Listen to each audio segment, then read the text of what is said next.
Chapter 6: The Abusive Man in Everyday Life. I feel like I'm going crazy. Sometimes I can just tell it's one of those days. No matter what I do, I'm going to get it sooner or later. He's a teddy bear underneath. I never know what to expect. He can just turn on me out of the blue. I wouldn't call him an abuser. I mean, he can be really nice for weeks at a time. I really love him. Over the 15 years I have worked with abusive men, I have spent many hundreds of hours on the telephone listening to the partners of my clients describe their lives. My job is to see my client through the woman's eyes, using my imagination to enter her home and absorb the atmosphere that he creates day in and day out. By assuming her perspective, I begin to see beneath my client's exterior. At the same time, I don't see exactly the same man the abused woman sees. The circumstances under which I see him have several unusual aspects. It is safe for me to challenge and confront him because I am sitting in a room full of witnesses, including my co-leader. In many cases, I have some power over the man because he is on probation, so a negative report from me could get him brought before a judge. I have names and descriptions for his tactics. He finds it difficult to confuse or intimidate me, or to make me feel bad about myself because I keep pointing out his maneuvers and his motives. Abuse loses some of its power when you have names for its weapons. I don't have to live with this man, so he has few opportunities to retaliate against me for standing up to him. Some of the men in the group who are attempting to apply the concepts of the program may challenge the man on his attitudes and behaviors. These challenges from other abusers make it hard for him to blame everything on his partner or on women in general.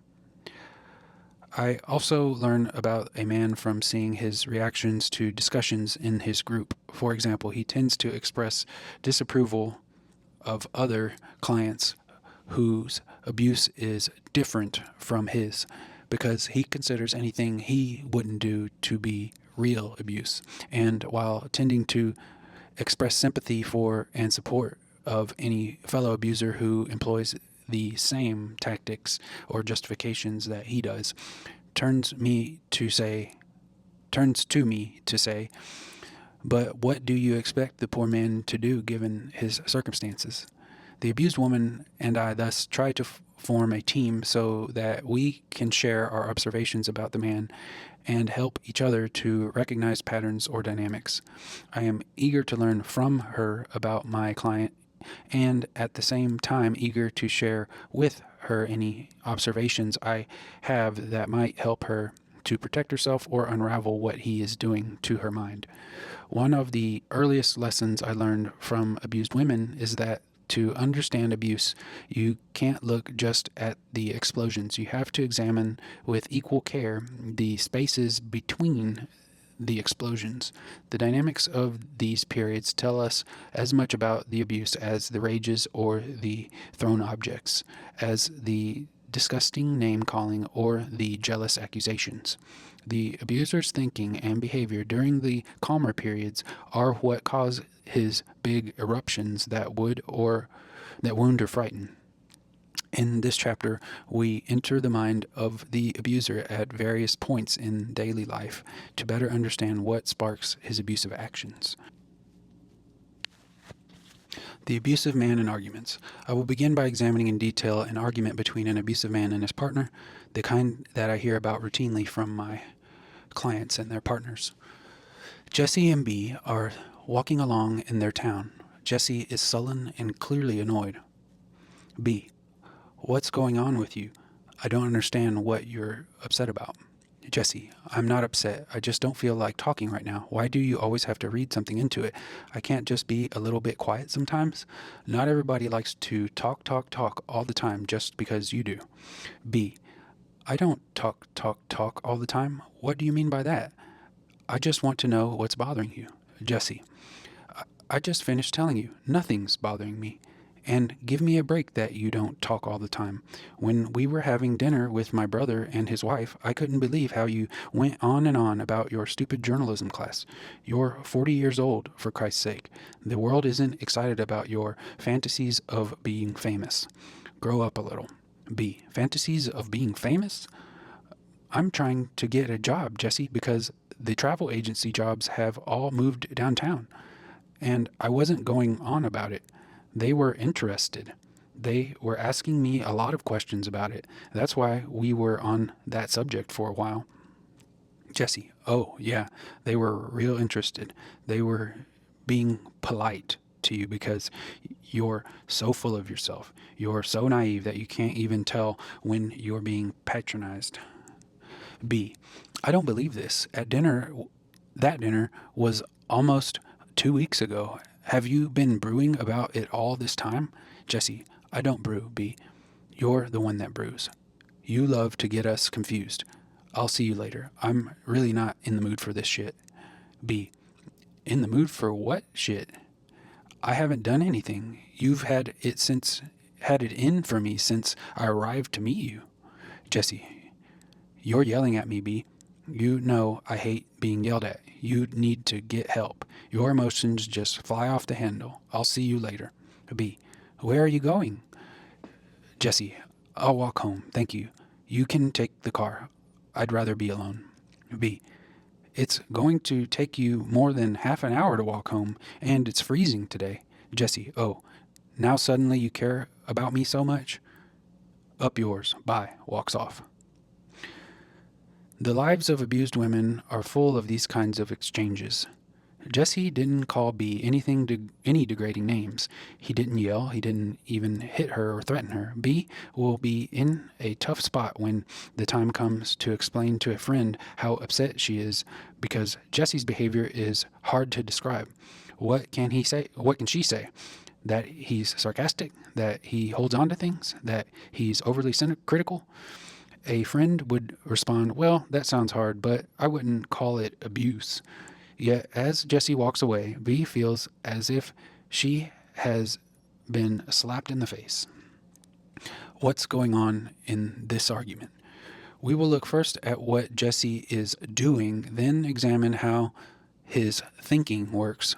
The first point to illuminate is the abuser's problem is not that he responds inappropriately to conflict. His abusiveness is operating prior to the conflict. It usually creates the conflict and determines the shape the conflict takes. Therapists often try to work with an abuser by analyzing his responses to disagreements and trying to get him to handle conflicts differently, but such an approach misses the point. His abusiveness was what caused the tension to begin with. Jesse uses an array of conversational control tactics, as most abusers do. He denies being angry, although he obviously is, and instead of dealing with what is bothering him, he channels his energy into criticizing B about something else. He insults, belittles, patronizes B in multiple ways, including saying that she likes to talk all the time and has fantasies of becoming famous, stating that she should grow up, and telling her that she accuses him of stewing over things when it's actually her. He tells her that she is unaware that other people look down on her and don't take her seriously, and calls her naive. He criticizes her for raising her voice in response to his stream of insults. He tells her that she is mistreating him. He stomps off and plays the victim by putting himself in the position of having to take the long, cold walk home. B is now left miserable, feeling like a scratching post that a cat has just sharpened its claws on. Part of why she's so shaken up by this experience is that she never knows when one of these verbal assaults is going to happen or what sets it off. On a different day, she might have met Jesse to take him home and had a pleasant conversation with him about his workday. Thus, she is left imagining that something bad must have happened to him at work and that he is taking it out on her, which may be true in a way, but actually has little to do with what is happening. So, what is going on? The story began 2 weeks earlier when Jesse and B were out to dinner with Jesse's relatives. What we have just learned from their argument is that Jesse does not like B to be the center of attention for any length of time. Why not? There are a few reasons. One, he considers it her job to play a supporting role to him. This is the same as the attitude that behind every great man stands a woman. So if either of them is going to be the center of attention, it should be him. And if he feels or is feeling like being quiet, she should be too, remaining in his shadow. 2. He is constantly focusing on her faults, so he assumes everyone else is too. 3. He doesn't like having her appear in public as smart, capable, and interesting because that collides with his deeply held belief that she is irrational, incompetent, and worthy of being ignored, a view that he may want others to share with him.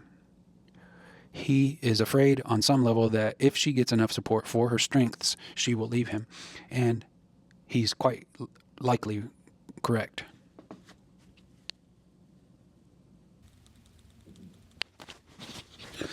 Notice numbers 2 and 3 are almost opposites. He assumes that she comes off badly, which embarrasses him. But he is also concerned that she may have come off very well, because then other people might see her as a capable person. He reacts strongly to both possibilities. We also see in signs that Jesse and B's journalism class threatening to his control over her.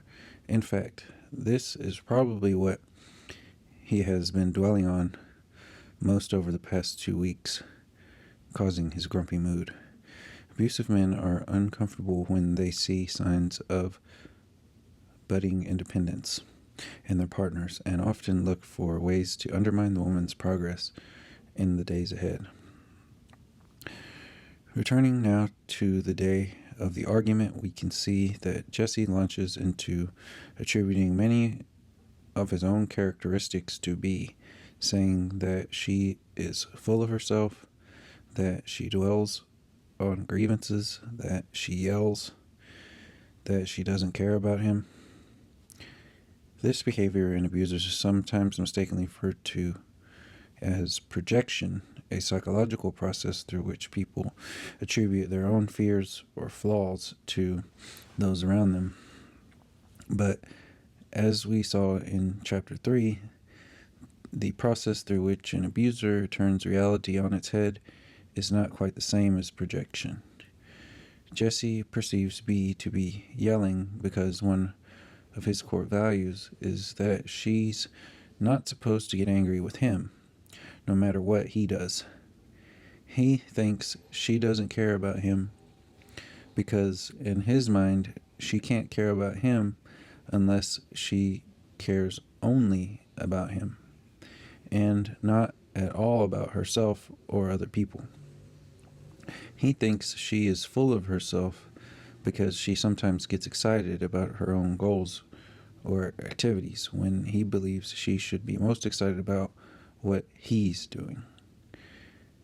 He thinks she dwells on her grievances because she sometimes attempts to hold him accountable rather than letting him stick her with cleaning up his messes, literally and figuratively. Jesse is also using projection as a control tactic. Part of why Jesse accuses B of doing all the selfish or abusive things that he does is to make it hard for her to get anywhere with her grievances. I have had many clients tell me, "Oh, I knew what I was saying about her wasn't true, but it's a way to really get to her." It is surprising how common it is for abusers to admit, if they are caught off guard, to deliberate use of abusive and controlling behaviors. For all of these reasons, saying simply that he's projecting doesn't adequately capture the reasons for an abuser's distorted accusations. The final behavior we need to examine is Jesse's decision to take a long, cold walk home by himself. Why does he make himself a victim?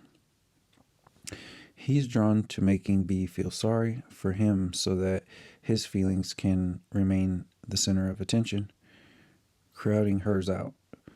She will feel as though she shouldn't pursue her complaints about the ways in which he has just assaulted her verbally because he is suffering so much. He also wants other people to feel sorry for him. He can describe to friends or relatives how the argument led to a miserable walk for him, and they will think, the poor man. And he will probably adjust the story to his advantage. Abusers usually spruce up their accounts, perhaps saying that she was furious and drove off without him, and he was left to walk shivering all the way home. He doesn't consciously plan these maneuvers ahead of time, but experience has taught him on a deeper level that playing the victim increases the sympathy he receives. He may want her to worry about what other people will think. She won't want to come out looking like the mean one, so she'll take steps to smooth over the fight. On some level, he enjoys walking alone for half an hour, wallowing in self-pity, because it helps him feel more justified about his recurring pattern of cruelty and undermining toward B. It's a way of reassuring himself that she's the bad one, not him. An abuser is a human being, and somewhere inside him, buried under thick layers of entitlement and disrespect, there is a heart that knows that what he's doing is wrong. This heart periodically tries to send a few beats up through the layers, so the abuser has to stomp them back down. Each verbal battle with an abuser is a walk through a minefield, and each field is different. Jesse appears to be a mixture of the water torture and the victim, with a sprinkle of Mr. Right. Perhaps an argument on the same subject with the drill sergeant or the player would go quite differently. But regardless of the specific style, very little of what an abuser does in an argument is as irrational or emotional as it seems. 4 critical characteristics of an abusive argument. You may find that each disagreement with your partner is unique and can start in any of 1,000 ways, yet it can only arrive at 4 or 5 different endings, all of them bad. Your gnawing sensation of futility and inevitability is actually coming from the abusive man's thinking about verbal conflict. His outlook makes it impossible for an argument to proceed toward anything other than the fulfillment of his wishes, or toward nowhere at all. 4 features stand out. 1. The abuser sees an argument as war. His goal in a verbal conflict is not to negotiate different desires, understand each other's experiences, or think of mutually beneficial solutions. He wants only to win. Winning is measured by who talks the most, who makes the most devastating or humorous insults, none of which is funny to his partner, and who controls the final decision that comes out of the debate. He won't settle for anything other than victory. If he feels he has lost the argument, he may respond by making a tactical retreat and gathering his forces to strike again later. Under this layer, there is an even deeper stratum in many abusive men, where we unearth his attitude that the whole relationship is a war. To this mindset, relationships are dichotomous. You're on either one end or the other. The dominator or the submitter. The champ or the chump. The cool man or the loser. He can imagine no other way. 2. She is always wrong in his eyes. It is frustrating and ultimately pointless to argue with someone who is certain beyond the shadow of a doubt that his perspective is accurate and complete, and that yours is wrong and stupid. Where can the conversation possibly go? The question isn't whether he argues forcefully or not. Many non-abusive people express their opinions with tremendous conviction and emotion, yet still allow themselves to be influenced by the other person's point of view. On the other hand, it isn't hard to tell when someone is refusing to grapple in good faith with your ideas and instead is just reaching for whatever stick he thinks will deal the heaviest blow to your side. When your partner says to you disparagingly, "Oh, the real reason you complain about how I argue is that you can't deal with my having strong opinions," he's diverting attention from the tactics he uses. He is also reversing reality, which is that he can't accept your differences of opinion and doesn't want to let his thinking be influenced by yours. And on rare occasions, when he does adopt your ideas, he may claim they were his to begin with. 3. He has an array of control tactics in conflicts. My clients have so many ways to bully their way through arguments that I couldn't possibly name them all. But the abuser's most common tactics are listed in the box below: sarcasm, ridicule, distorting what you say, distorting what happened in an earlier interaction, sulking, accusing you of doing what he does or thinking the way he thinks, using a tone of absolute certainty and final authority, defining reality, interrupting, not listening, refusing to respond, laughing out loud at your opinion or perspective, turning your grievances around to use against you, changing the subject to his grievances, criticism that is harsh, undeserved, or frequent, provoking guilt, playing the victim, smirking, rolling his eyes, contemptuous facial expressions, yelling or outshouting, swearing, name-calling, insults, put-downs, walking out, towering over you, walking towards you in an intimidating way, blocking the doorway, other forms of physical intimidation such as getting too close while he's angry, threatening to leave you, threatening to harm you. Conversational control tactics are aggravating no matter who uses them, but they are especially coercive and upsetting when used by an abusive man because of the surrounding context of emotional or physical intimidation. I have rarely met an abuser who didn't use a wide array of the above tactics in conflicts. If you consider an argument with a partner to be a war, why not use every weapon you can think of? The underlying mindset makes the behaviors almost inevitable. The abusive man wants particularly to discredit your perspective, especially your grievances. He may tell you, for example, that the real reasons why you complain about the way he treats you are you don't want him to feel good about himself. You can't handle it if he has an opinion that differs from yours, if he is angry or if he is right. You are too sensitive, you read too much into things, or you take things the wrong way. You were abused as a child or by a former partner, so you think everything is abuse.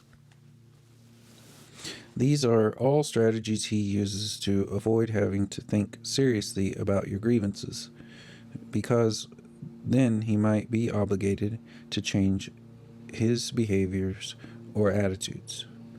The abusive man's goal in a heated argument is, in essence, to get you to stop thinking for yourself and to silence you, because to him, your opinions and complaints are obstacles to the imposition of his will, as well as an affront to his sense of entitlement. If you watch closely, you will begin to notice how many of his controlling behaviors are aimed ultimately at discrediting and silencing you.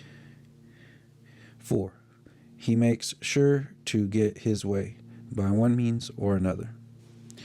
The bottom line with an abuser in an argument is that he wants what he wants, today, tomorrow, and always, and he feels he has a right to it. The abusive man's cycles. Life with an abuser can be a dizzying wave of exciting good times and painful periods of verbal, physical, or sexual assault. The longer the relationship lasts, the shorter and farther apart the positive periods tend to become.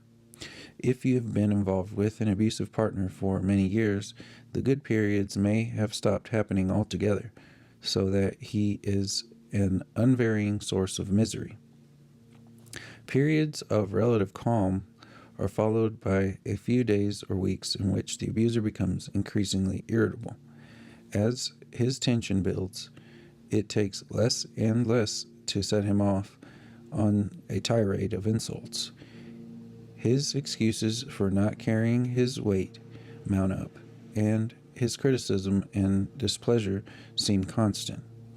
Many women tell me they learn to read their partner's moods during this buildup and can sense when he is near an eruption. One day, he finally hits his limit, often over the most trivial issue, and bursts out with screaming, disgusting, and hurtful put-downs or frightening aggression. If he is a violent abuser, he turns himself loose to knock over chairs, hurl objects, punch holes in walls, or assault his partner directly, leaving her scared to death. After he has purged himself, he typically acts ashamed or regretful about his cruelty or violence, at least in the early years of a relationship. Then he may enter a period when he reminds you of the man you fell in love with: charming, attentive, funny, kind. His actions have the effect of drawing you into a repetitive, traumatic cycle in which you hope each time that he is finally going to change for good. You then begin to see the signs of his next slow slide back into abuse, and your anxiety and confusion rise again. Women commonly ask me what is going on inside his mind during this cycle. Why can't he just stay in the good period? What can I do to keep him there? To answer these questions, let's look through his eyes during each phase. The tension building phase. During this period, your partner is collecting negative points about you and squirreling them away for safekeeping. Every little thing that you have done wrong, each disappointment he has experienced, any way in which you have failed to live up to his image of the perfect, selfless woman, all goes down as a black mark against your name. Abusers nurse their grievances. One of my former colleagues referred to this habit as the garden of resentments, a process through which an abuser plants a minor complaint and then cultivates it carefully while it grows to tremendous dimensions, worthy of outrage and abuse.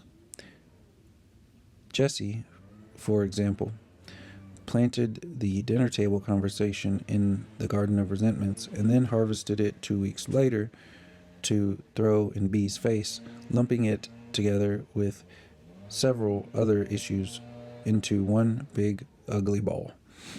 To defend against any complaints you attempt to express, the abuser stockpiles his collected grievances like weapons to protect his precious terrain of selfishness and irresponsibility. And some of his negativity about you is just plain habit. An abuser falls into a routine of walking around dwelling on his partner's purported faults. Since he considers you responsible for fixing everything for him, he logically chooses you as his dumping ground for all of life's normal frustrations and disappointments. The eruption.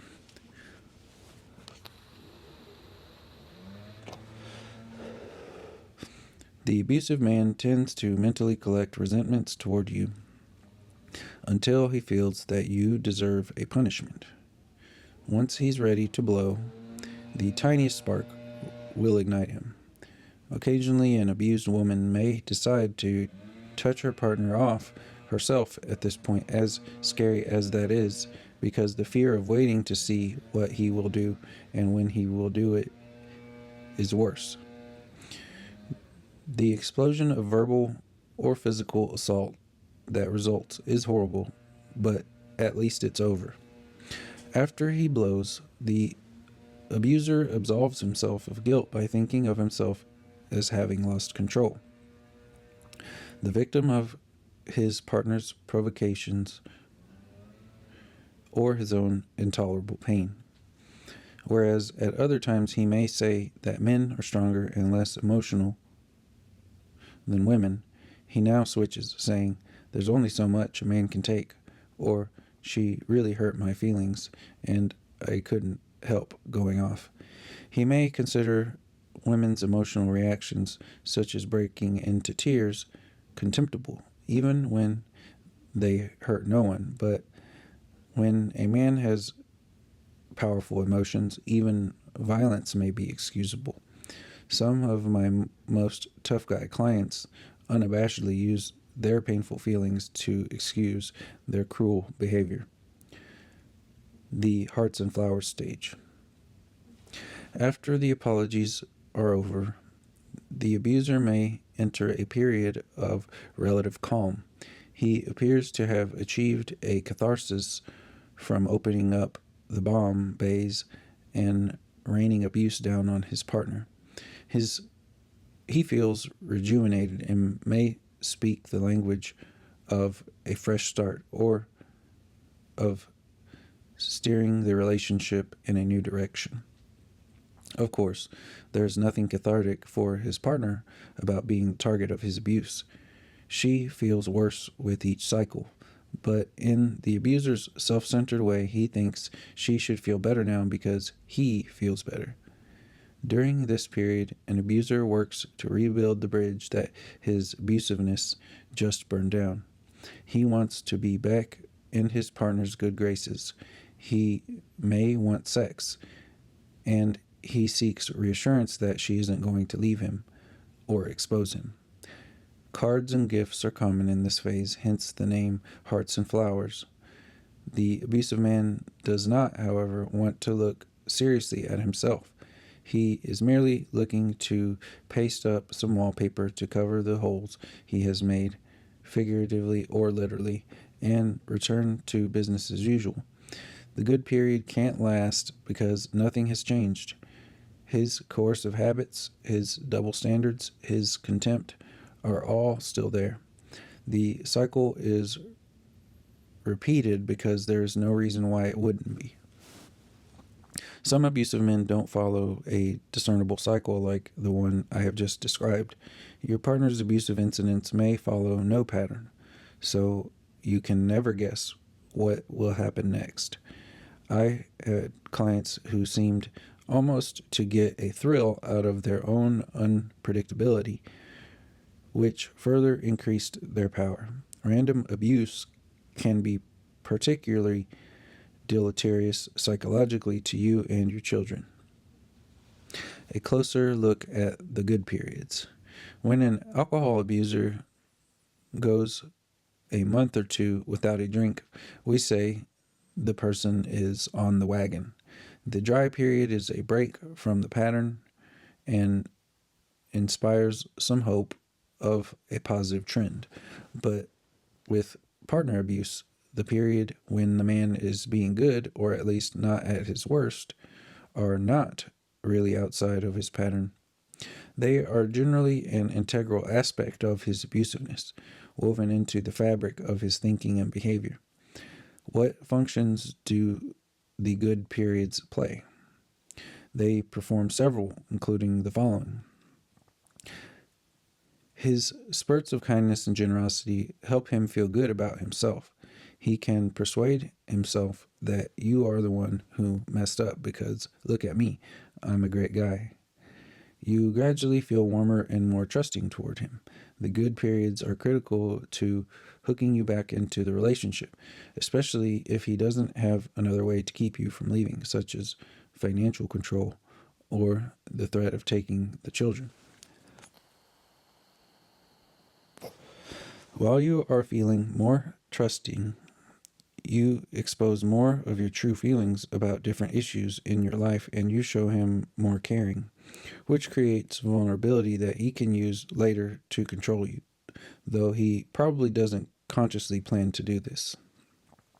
During one of Jessie's bad periods, for example, B would probably protect herself by telling him that she was taking a journalism class just to get the English credits toward my college degree. But during a more intimate period, she might open up about her dream of pursuing a career in journalism, and he would say that it was a great idea. And still later, when he was back in abuse mode, he would be armed with knowledge about her inner life with which to hurt her, as we saw in their argument. He uses the good periods to shape his public image, making it harder for you to get people to believe that he's abusive. I have not encountered any case out of the roughly 2,000 men I have worked with in which one of an abuser's good periods has lasted into the long term, unless the man has also done deep work on his abusive attitudes. Being kind and loving usually just becomes a different approach to control and manipulation, and gradually blends back into more overt abuse.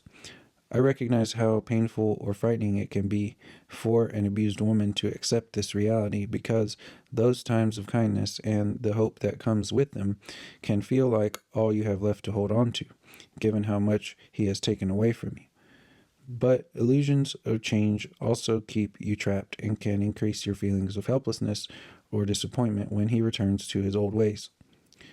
Real change looks very different from a typical good period. So different that you could scarcely mistake the two, as we will see in chapter 14. 10 reasons to stay the same. To answer the question, why does he do that, we have to examine the foundation on which abusive behaviors are based. On the first level are the abuser's attitudes, beliefs, and habits, the thinking that drives his behavior day in and day out, which we have been looking at. On the second level is the learning process by which some boys develop into abusive men, in other words, where abusive values come from, which is the topic of chapter 13. There is also a third level which rarely is mentioned in discussions of abuse, but which is actually one of the most important dynamics: the benefits that an abuser gets that make his behavior desirable to him. In what ways is abusiveness rewarding? How does this destructive pattern get reinforced? Consider the following scenario. Mom, Dad, and their children are having dinner on a Wednesday night. Dad is snappy and irritable, criticizing everybody during the meal, spreading his tension around like electricity. When he finishes eating, he leaves the table abruptly and heads out of the room. His 10-year-old daughter says, "Dad, where are you going? Wednesday is your night to wash the dishes." Upon hearing these words, Dad bursts into flames, screaming, "You upstart little shit. Don't you dare try to tell me what to do. You'll be wearing a dish on your face." He grabs a plate off the table, makes like he's going to throw it at her, and then turns away and smashes it on the floor. He knocks a chair over with his hand and storms out of the room. Mom and the children are left trembling. The daughter bursts into tears.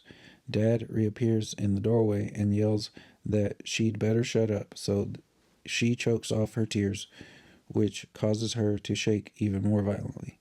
Without touching a soul, Dad has sent painful shockwaves through the entire family. We move ahead now to the following Wednesday. Dinner passes fairly normally without the previous week's tension, but Dad still strolls out of the kitchen when he finishes eating. Does a family member remind him that it's his turn to wash the dishes? Of course not. It will be many, many months before anyone takes or makes this mistake again. They quietly attend to the cleanup, or they squabble amongst themselves about who should do it, taking out their frustration over Dad's unfairness and volatility on each other. Dad's scary behavior has created a context in which he won't have to do dishes anytime he doesn't feel like it, and no one will dare take it to ask for it. Any incident of abusive behavior brings the abuser benefits, just as this one did. Over time, the man grows attached to his ballooning collection of comforts and privileges. Here are some of the reasons why he may appear so determined not to stop bullying. 1. The intrinsic satisfaction of power and control. The abusive man gains power through his coercive and intimidating behaviors, a sensation that can create a potent, thrilling rush. The wielder of power feels important and effective and finds a momentary relief from life's normal distresses. It isn't the woman's pain that appeals to him. Most abusers are not sadists. In fact, he has to go to some lengths to shield himself from his own natural tendency to empathize with her pain. The feeling that he rules is where the pleasure lies. Yet the heady rush of power is the bare beginning of what the abuser, gains through his mistreatment of his partner. If the rewards stopped here, I would find it much easier than I do to prevail upon my clients to change. 2. Getting his way, especially when it matters to him most. A romantic partnership involves a never-ending series of negotiations between two people's differing needs, desires, and preferences. Many of the differences that have to be worked out are matters of tremendous importance to the emotional life of each partner, such as, are we spending Christmas or whatever holidays are most important to a particular couple with my relatives whom I enjoy, or with your relatives who get on my nerves and don't seem to like me? Are we eating dinner tonight at my favorite restaurant or at a place that I'm tired of and where the children seem to get wound up and irritating? Am I going to go alone to my office party, which makes me feel terrible? Or are you going to come with me, even though you would rather spend your evening doing almost anything else on earth? It is important not to underestimate the impact of these kinds of day-to-day decisions. Your happiness in a relationship depends greatly on your ability to get your needs heard and taken seriously. If these decisions are taken over by an abusive, controlling partner, You experience disappointment after disappointment, the constant sacrificing of your needs. He, on the other hand, enjoys the luxury of a relationship where he rarely has to compromise, gets to do things he enjoys, and skips the rest. He shows off his generosity when the stakes are low, so that friends will see what a swell guy he is. The abuser ends up with the benefits of being in an intimate relationship without the sacrifices that normally come with the territory. That's a pretty privileged lifestyle. 3. Someone to take his problems out on. Have you ever suffered a sharp disappointment or painful loss and found yourself looking for someone to blame? Have you, for example, ever been nasty to a store clerk when you were really upset about your job? Most people have an impulse to dump bad feelings on some undeserving person as a way to relieve temporarily sadness and frustration. Certain days you may know that you just have to keep an eye on yourself so as not to bite someone's head off. The abusive man doesn't bother to keep an eye on himself, however. In fact, he considers himself entitled to use his partner as a kind of human garbage dump where he can litter the ordinary pains and frustrations that life brings us. She is always an available target.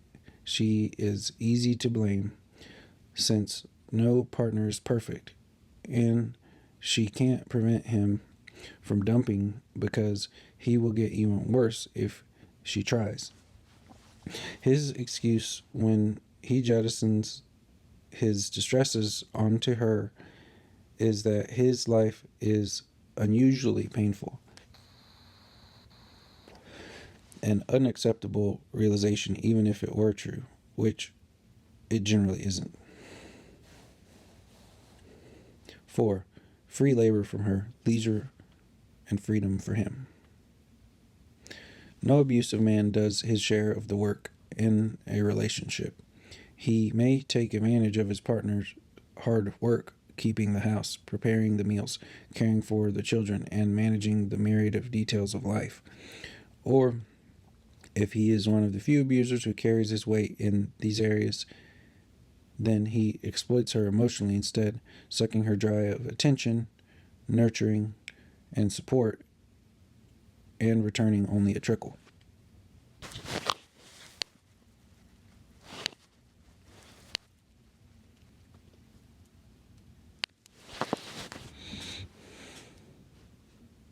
All this uncompensated labor from her means leisure for him. During the hours he spends talking about himself, he is relieved of the work of listening.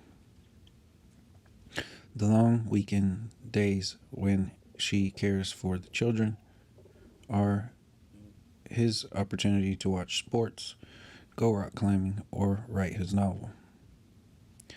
My clients don't make the connection that someone takes care of the work. They think of it as just mysteriously getting done and refer to women as lazy.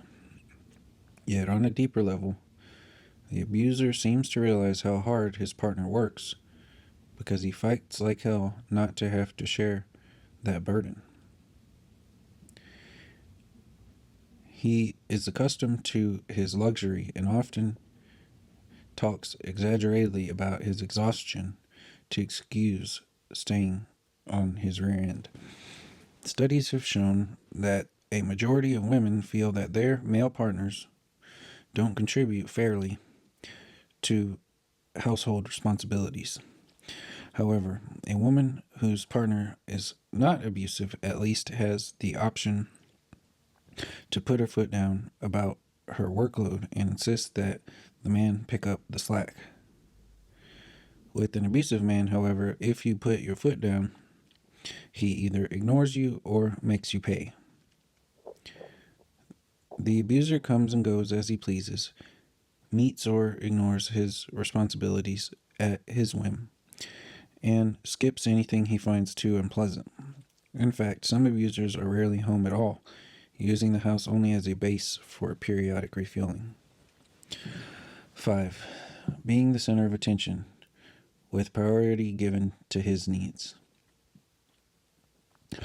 When a woman's partner chronically mistreats her and fills up her thoughts, him, of course. She ponders how to soothe him so that he won't explode, how to improve herself in his eyes, how she might delicately raise a touchy issue with him. Little space remains for her to think about her own life, which suits the abuser. He wants her to be thinking about him. The abuser reaps cooperation and catering to his physical, emotional, and sexual needs.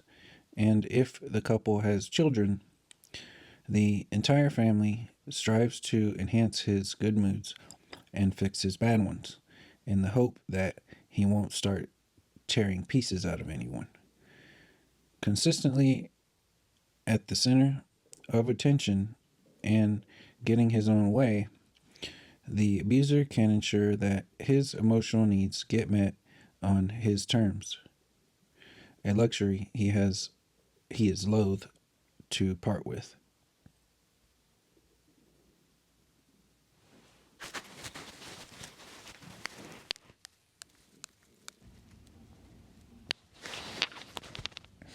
Being the center of attention with priority given to his needs. When a woman's partner chronically mistreats her, what fills up her thoughts? Him, of course. She ponders how to soothe him so that he won't explode, how to improve herself in his eyes, how she might delicately raise a touchy subject with him. Little space remains for her to think about her own life, which suits the abuser. He wants her to be thinking about him. The abuser reaps cooperation and catering and to his physical, emotional, and sexual needs. And if the couple has children, the entire family strives to enhance his good moods and fix his bad ones, in the hope that he won't start tearing pieces out of anyone. Consistently at the center of attention and getting his own way, the abuser can ensure that his emotional needs get met on his terms, a luxury he is loath to part with. 6. Financial control. Money is a leading cause of tension in modern relationships, at least in families with children. Financial choices have huge quality of life implications, including who gets to make the purchases that matter most to him or her, what kinds of preparations are made for the future, including retirement, what types of leisure activities and travel are engaged in, who gets to work, who gets to not work if he or she doesn't want to, and how the children's needs are met. To have your voice in these decisions taken away is a monumental denial of your rights and has long-term implications. On the flip side, the abuser who dominates these kinds of decisions extorts important benefits for himself, whether the family is low income or wealthy.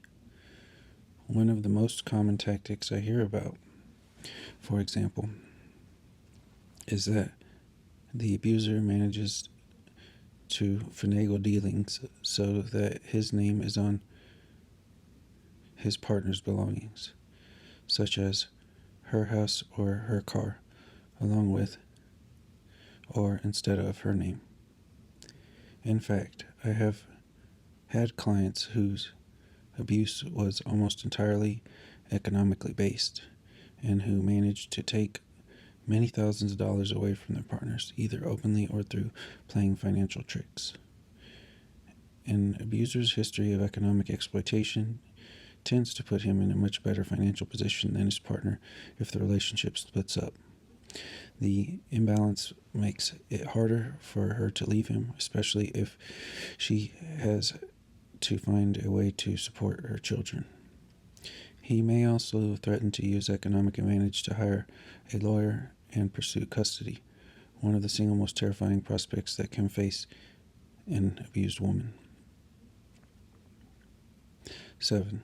Ensuring that his career, education, or other goals are prioritized. Closely interwoven with financial control is the question of whose personal goals receive priority.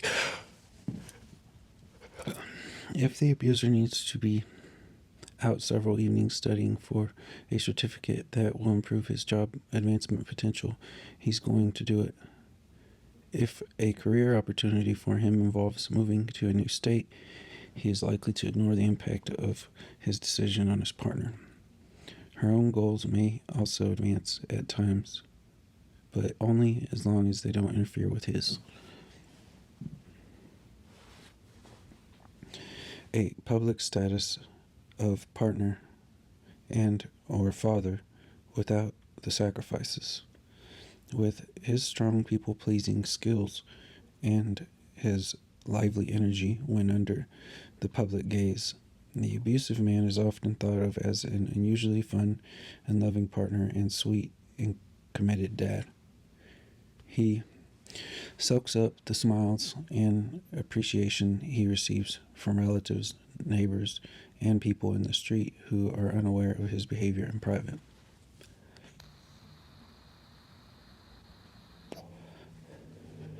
The approval of his friends and relatives.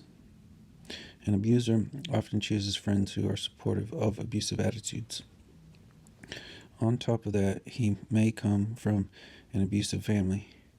In fact, his father or stepfather may have been the key role model for how to treat female partners. If these are his social surroundings, he gets strokes for having or knowing how to control his partner, for putting her in her place from time to time, and for ridiculing her complaints about him. His friends and relatives may even bond with him on the basis of his view of women in general as being irrational, vindictive, and avaricious. For this man to renounce abuse, he would have to give up his cheerleading squad as well. 10. Double standards. An abusive man subtly or overtly imposes a system in which he is exempt from the rules and standards that he applies to you. He may allow himself to have occasional affairs because men have their needs, but if you so much as gaze at another man, you're a whore. He may scream in arguments, but if you raise your voice, you're hysterical. He may pick up one of your children by the ear, but if you grab your son and put him in timeout for punching you in the leg, you're a child abuser. He can leave his schedule open and flexible while you have to count for your time. He can point out your faults while setting himself above criticism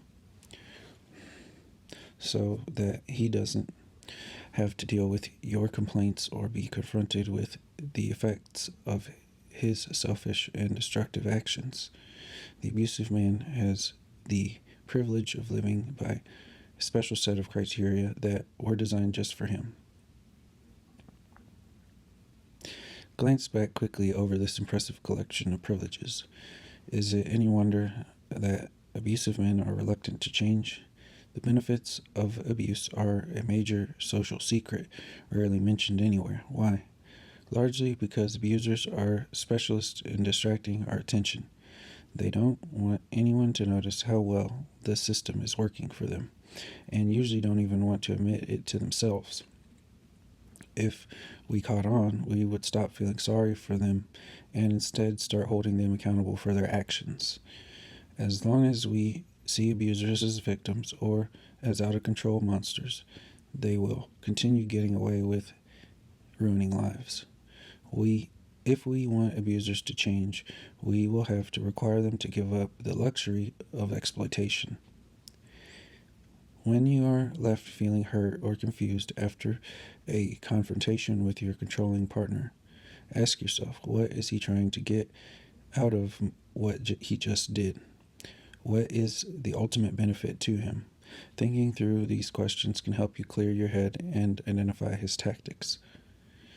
Certainly, the abusive man also loses a great deal through his abusiveness. He loses the potential for genuine intimacy in his relationship, for example, and his capacity for compassion and empathy. But these are often not things he values, so he may not feel their absence. And even if he would like greater intimacy, that wish is outweighed by his attachment to the benefits of abuse. Is he going to get violent? An abusive man can be scary. Even if he never raised a hand or makes a threat, his partner may find herself wondering what he is capable of. She sees how ugly he can turn, sometimes out of the blue.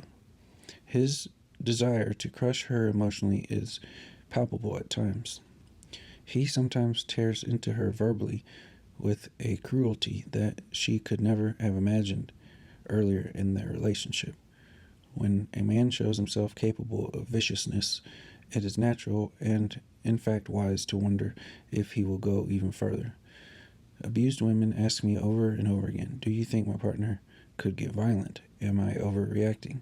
I mean, he's not a batterer or something.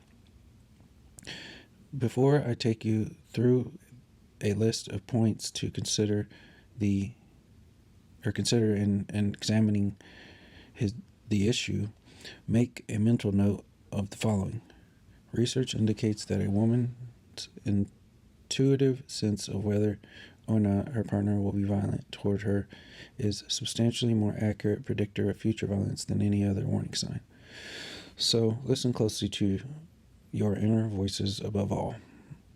When a woman tells me of her concerns about her partner's potential violence, I first encourage her to pay close attention to her feelings.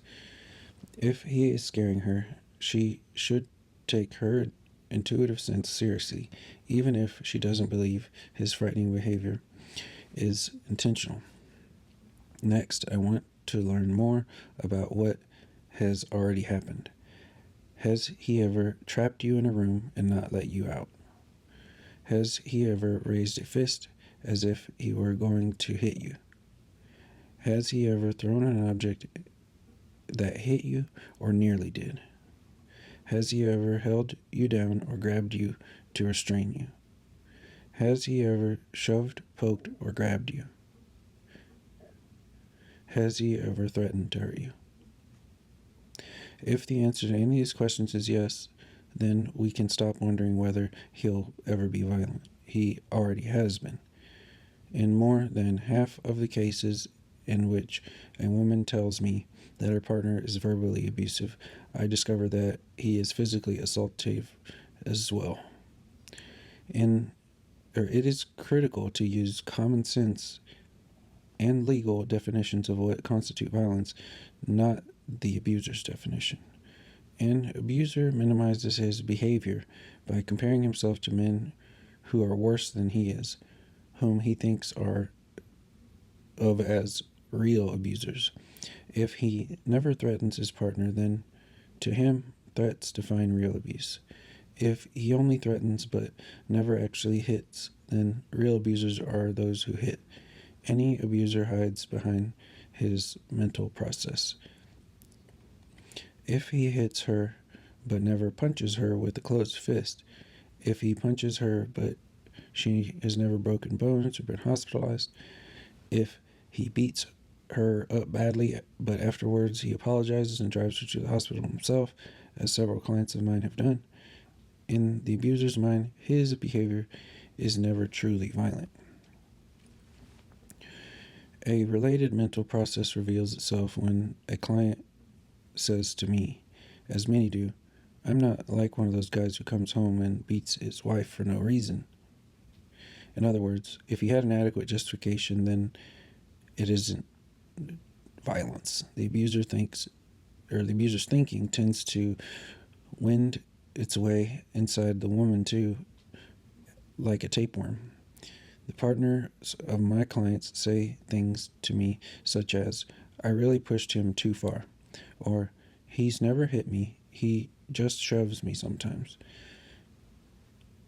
That almost certainly come from the abuser's indoctrination. To steer clear of these distortions, we need to wrestle the definition of violence out of the hands of the abusers and implement a proper one of our own. Violence is behavior that does any of the following: physically hurts or frightens you, or uses contact with your body to control or intimidate you, takes away your freedom of movement, such as locking you in a room or refusing to let you out of the car, causes you to believe that you will be physically harmed, forces you to have sexual contact or other unwanted physical intimacy. Drawing on the above definition, we can answer important questions that arise. Is it violence if he tells me he will kick the crap out of me but never does it? Answer: yes. Threats of bodily harm are physical abuse. The woman ducks or cowers. She runs out of the room. She goes into hiding with her children. There are emotional effects as well, of course, as physical abuse is by nature psychologically abusive. Question: is it violence if he pokes me? Answer: probably. Non-coercive men don't poke their partners in my experience. If it frightens you, causes you pain, controls you, or makes you start wondering what he will do next, it's violence. Whether it will have these effects partly depends on what his history of past intimidation has been and on what his motives appeared to be in that specific incident. If he is repeatedly emotionally abusive, then a poke is definitely violent. In other words, context matters. The abuser will, of course, deny that he meant to intimidate his partner. He just lost his cool or couldn't take it anymore. He may ridicule her for being so upset. You call a poke violent? That's abuse? You're the most hysterical, melodramatic person in the world. To me, this bullying response makes clear that he did indeed have power motives. Question: I slapped him in the face and he punched me and gave me a black eye. He says what he did was self-defense. Is he right? Answer: no, it was revenge. My clients often report having hit their partner's back so that she'll see what it's like, or to show her that she can't do that to me. That isn't self-defense, which means using minimal amount of force needed to protect oneself. He uses her hitting him as an opening to let his violence show, thereby putting her on notice about what might happen in the future if she isn't careful.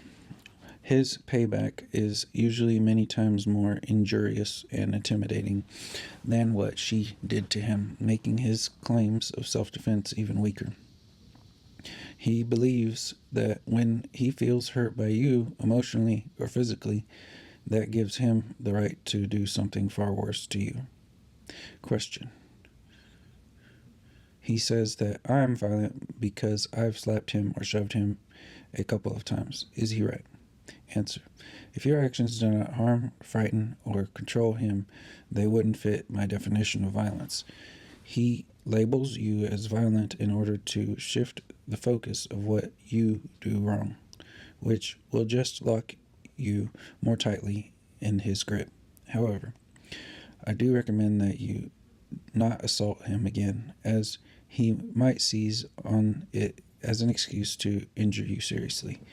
Some women persuade themselves that they are holding their own by using violence too, saying, I can take it, but I can also dish it out. But over time, you will find that you are the one being controlled, hurt, and frightened. Besides, hitting a partner is just plain wrong, except in self-defense. Use your own behavior as a warning sign that you can't manage your abusive partner, and call an abuse hotline now. Question 11. Will his verbal abuse turn to violence? If your partner has not used any physical violence yet, how can you tell if he is likely to head in that direction? These are some of the rumblings that can tip you off that a violent storm may come someday. When he is mad at you, does he react by throwing things, punching doors, or kicking the car?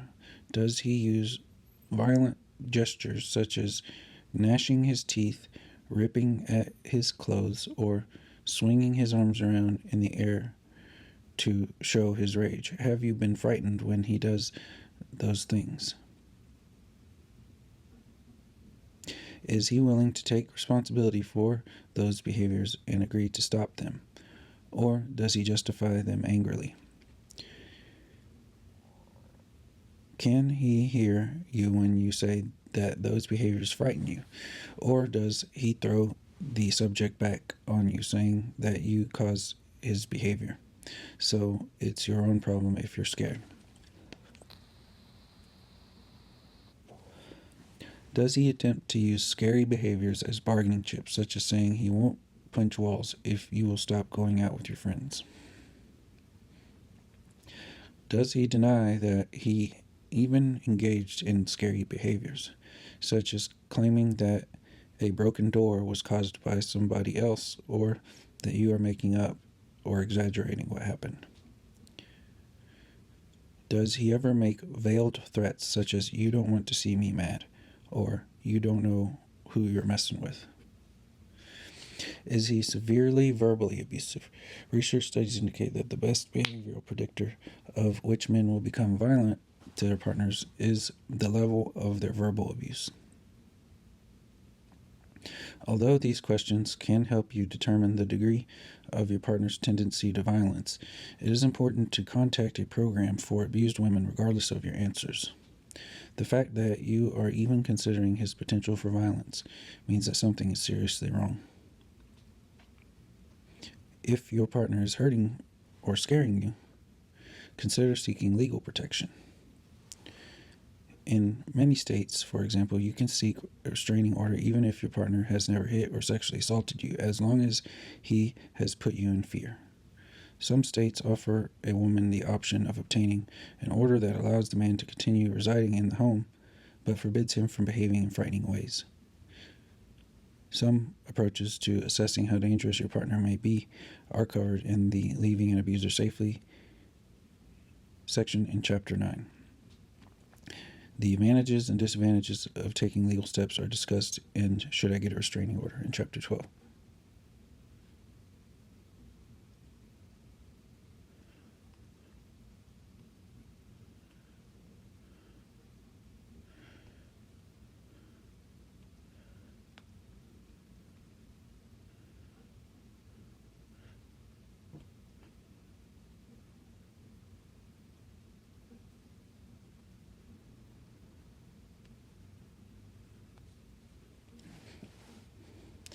Racial and cultural differences in abuse. I find that the fundamental thinking and behavior of abusive men cuts across racial and ethnic lines. The underlying goal of these abusers, whether conscious or not, is to control their female partners. They consider themselves entitled to demand service and to impose punishments when they feel their needs are not being met. They look down on their partners as inferior to them and view them a view that often extends to their outlook on women in general. At the same time, The particular shape that abusiveness takes can vary considerably among races and cultures. Abusers rely heavily on the forms of abuse that are most acceptable among men of their background. My white American clients, for example, tend to be extremely rigid about how their partners are allowed to argue or express anger. If the partner of one of these clients raises her voice or swears, or refuses to shut up when told to do so, abuse is highly likely to follow. Clients from certain other cultures are more focused on precisely how their partners care for the house and prepare meals. Their social lives revolve around food, so they expect to be waited on like royalty with warm, creative, and tasty dinner every night. If the man shows up 2 hours late without calling, the meal is still expected to be warm somehow, or else. I find that clients from certain countries stand out for their fanatical jealousy, which can lead verbally to ripping into their partner for speaking to a stranger on the street for 10 minutes, or for dancing one number with another man at a party. Abusive men from one region of the world commonly hit their children with belts, a behavior that meets with stern disapproval from abusers from another part of the world, who in turn may horrify the first group by taking custody of their children away from the mothers. Not only abusive behaviors, but also the excuses and justifications that accompany them are formed partly by an abusive man's background. Men of one group may rely more on the excuse of having lost control of themselves, for example, whereas others admit that their behavior is a choice, but justify it by saying that they have to resort to abuse to keep the family from spinning out of control. As we will see in Chapter 13, abusiveness in relationships is a problem that is transmitted from generation to generation by cultural training and therefore takes a unique shape within each society. But for women, and often children who are the targets of this cruelty, the cultural variations don't necessarily change the quality of life very much. Abusiveness can be thought of as a recipe that involves a consistent set of ingredients: control, entitlement, disrespect, excuses, and justifications, including victim blaming. Elements of these are always present, often accompanied by physical intimidation or violence.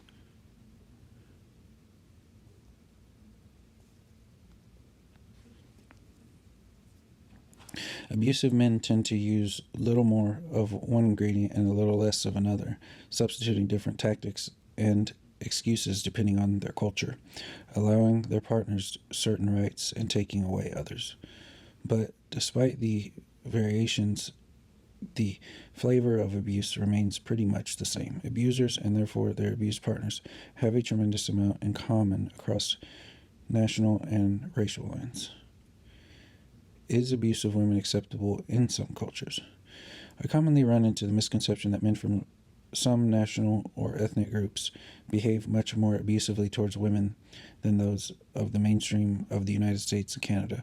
Social workers sometimes say to me, for example, the family I'm working with right now comes from one of those cultures where domestic violence is considered normal and acceptable. The reality, however, is that cultural approval for partner abuse is disturbingly high in our society, even among the privileged and educated. See Chapter 13. And our domestic violence statistics, while not the worst in the world, are on the high end. The United States is the only industrialized nation that has failed to ratify the UN Convention on Eliminating Discrimination Against Women, which specifically refers to violence against women as a form of discrimination. Pointing fingers at other countries can be a way to ignore the serious problems in our own. In reality, abuse of women and societal approval of it is a widespread problem in the great majority of modern cultures. The only places where it has been found not to exist are among some tribal peoples, who are highly disapproving of all forms of aggression and who give women and men equal or nearly equal power. Abusive men from some national backgrounds are very explicit and direct about their cultural or religious rules, which make their attitudes appear to be unusually bad. A man might say, for example, God ordained that man chastise the woman. Or he might say threateningly to his partner, part of a wife's job is to give the man sex when he wants it. Do white American abusers think in these ways less than abusers of other cultures do? No. They do often hide their beliefs better. By doing so, can create the impression of being more enlightened. But the directness of a cultural message is not the same thing as its strength. I have worked with hundreds of non-white abusers from a spectrum of cultures and religions, with more than 20 different countries of origin among them, and I can assure you that my white middle-class white clients feel every bit as justified as others and have attitudes toward women that are just as superior and disrespectful. As a product of white Anglo-Saxon Protestant culture, I am familiar with its centuries-old tradition of hiding its abuse of women under pretty packaging. Unwrapped, it doesn't look very different. Some specific cultural excuses and justifications. Certain culturally specific rationalizations used by abusive men can be particularly confusing for women.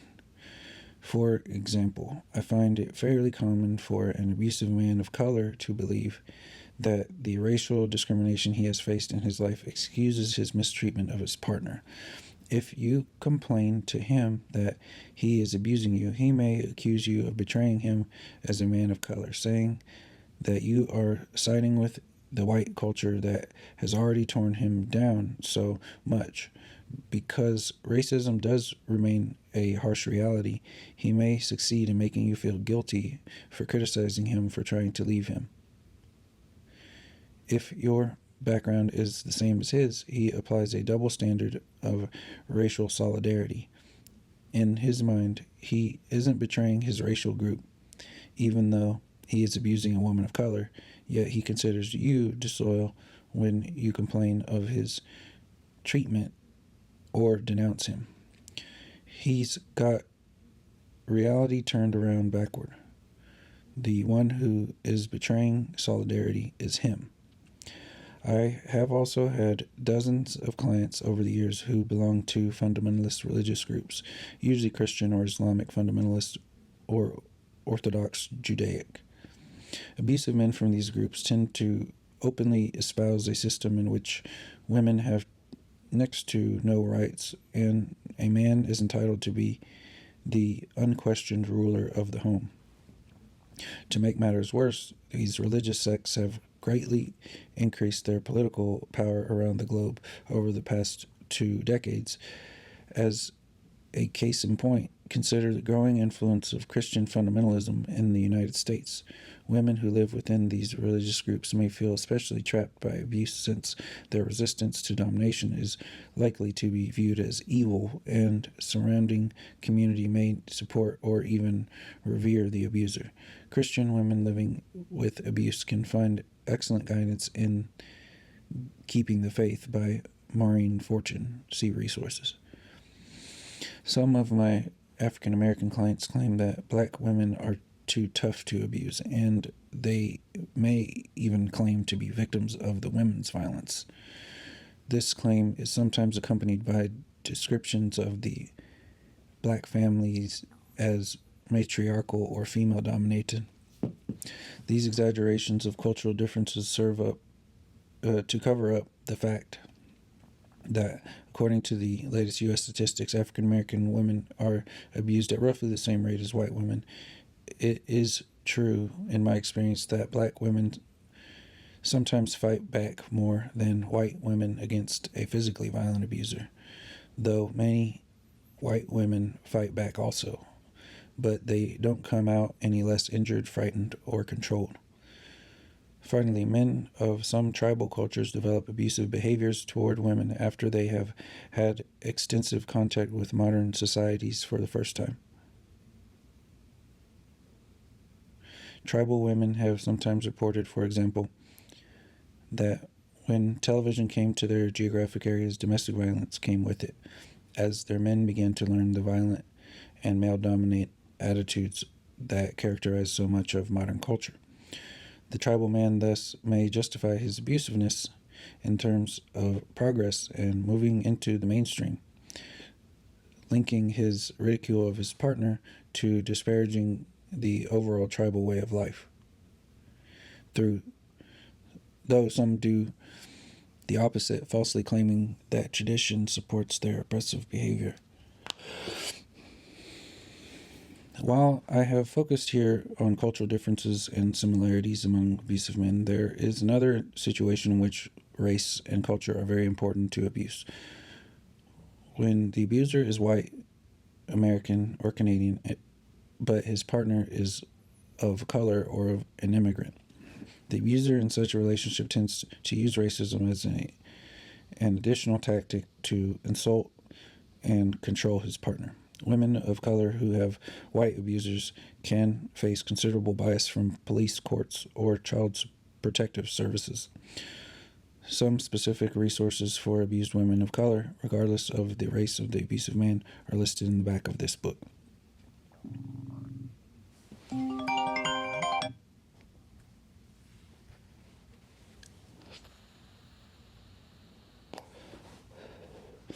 The same-sex abuser.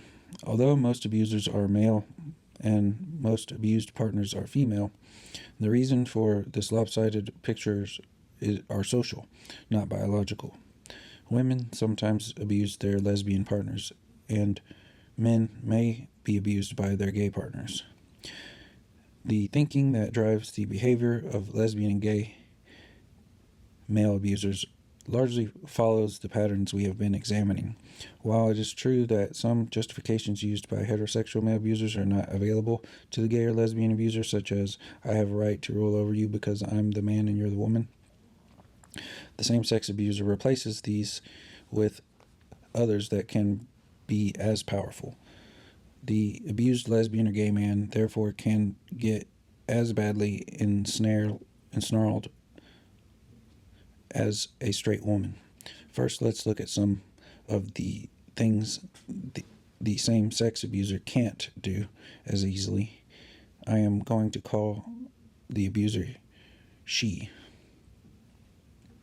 She won't be able to use sex role expectations that are based on cultural or religious rules as easily as straight male abusers can. She doesn't have as many social power advantages as a man who is involved with a woman does. The straight male abuser can take advantage in multiple ways of the fact that we still live in a man's world, despite recent societal changes. She may not be able to use size and strength to intimidate as easily as most straight male abusers do. In fact, she may be smaller or appear to be less tough than her partner. The same-sex abuser compensates for these gaps in several ways. I will offer just a few examples. 1. She may have an even deeper conviction that a straight male abuser that she couldn't possibly be abusive, no matter how cruel or even violent she gets, because abuse doesn't happen in same-sex relationships. She may sound so sure of herself on this point that she's able to convince her abused partner that what is happening is just normal relationship conflict. 2. She uses her partner's homosexuality against her. When she is angry, she may threaten to tell her partner's parents about their relationship or call up her place of employment and out her, which could cause her to lose her job. If she is a violent abuser, she may tell her partner, you think the police or the courts are going to help you when they know you're a lesbian? The gay male abuser may tell his partner, the police are just going to laugh at you and tell you when you tell them you're afraid they'll tell you to act like a man. The lesbian or gay male who is involved in or with a violent or threatening abuser does genuinely face discrimination from police and courts, and the abuser knows this. In many states, for example, an abused person cannot obtain a restraining order to keep the abuser away if the person is of the same sex. The same sex abuser may get even more mileage out of playing the victim than the straight male abuser does. When a straight male goes around claiming that a woman is abusing him, he often meets with considerable skepticism, as well he should. But we look at two people of the same sex. How are we to tell which one is abusing power? The quick glance won't give us the answer. The result is that same-sex abuser can often convince people around her, and sometimes even her own partner, that she is the one being abused. When lesbians or gay men go to agencies for help with relationship abuse, it is not unheard of for the abuser to say that she is the victim and for the victim to say that she is the abuser. Sometimes the abuser succeeds in getting support and sympathy for quite a while before service providers catch on to the fact that they are assisting the wrong person. 4. The abuser can sometimes get her wider community to be silent about the abuse because everyone is already struggling with the negative social image of homosexuality. Many lesbians and gay men feel, quite understandably, that awareness of abuse in same-sex relationships will be used by bigoted people as an excuse to further stereotype and discriminate. And there's really no question that bigots will do exactly that. But silence is not the answer either, since it isolates and abandons abused lesbians and gay men and allows the abusers to go steamrolling forward over the lives of their partners.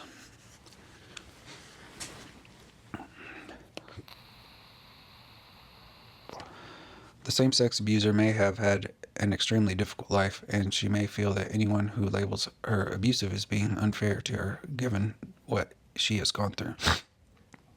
She may have been banished from her family because of her homosexuality, barred from progressing in her career, or filled with secret shame during her adolescence.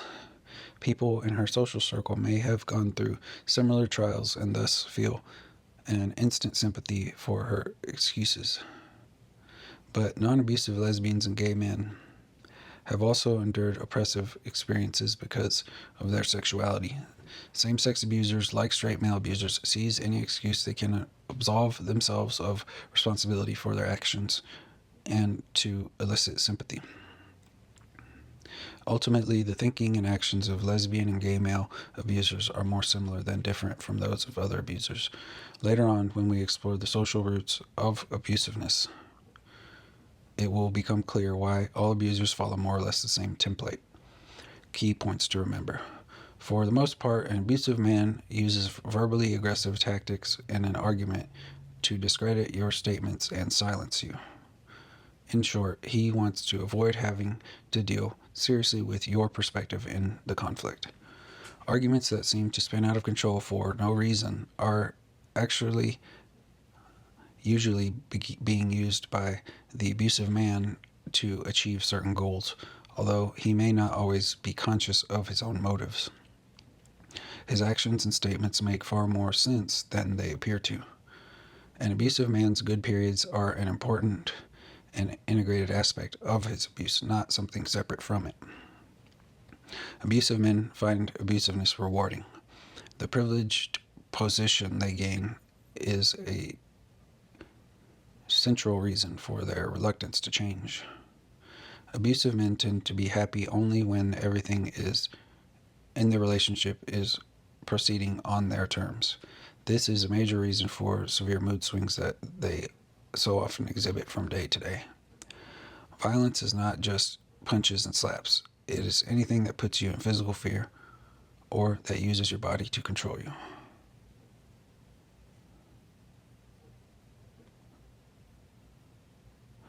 The styles of abusers vary by race, nationality, and sexual orientation. However, their commonalities far outweigh their differences. The turbulence, insecurity, and fear that your partner causes in daily life can make it hard to recognize his pattern of attitudes and behaviors. By taking a mental step back, you may begin to see recurring themes. Be cautious and seek out assistance. You don't deserve to live like this, and you don't have to. Try to block his words out of your mind and believe in yourself. You can do it.